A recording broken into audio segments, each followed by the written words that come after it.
দেহান্তরে তুমিই মাগো লক্ষ্মী সরস্বতী, তাই তো শ্যামা সঙ্গীতেই রয়েছে দেহান্তরে তুমিই মাগো লক্ষ্মী সরস্বতী, তুমি একরূপে লক্ষ্মী একরূপে সরস্বতী, একরূপে তুমিই মা কালী।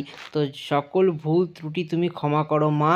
তো আজকে পঞ্চমী লাগবে বেলা 12টার পর। তো দেখো আমি 12টার পরেই মায়ের পুজো করলাম। সকালবেলা মায়ের বাল্যভোগ দিয়েছিলাম, নিয়ে সকালে মায়ের পুজো করেছি। তো এখন আর একবার মায়ের পুজো করছি পঞ্চমী লাগার পরে। তো সেই ছোট্টবেলায় সকালবেলা স্নান করা, হলুদ মেখে স্নান করা করে সরস্বতী পুজোর অঞ্জলি দেওয়ার মজাটাই ছিল আলাদা। এখন বড় হয়ে গিয়ে সেই সব দিনগুলো যেন হারিয়ে গেছে। এখন মনেই হয় না যে সরস্বতী পুজো এসেছে। সেই স্কুলে যাওয়া, সরস্বতী পুজোর খাবার খাওয়া স্কুলে, সেই মজাগুলো আমরা কোথায় হারিয়ে ফেলেছি। এখন মনে পড়লে খুব কষ্ট হয়। কিন্তু এখন আর সরস্বতী পুজো করা হয় না। আগে প্রত্যেক বছরই বাড়িতে সরস্বতী পুজো করা হতো।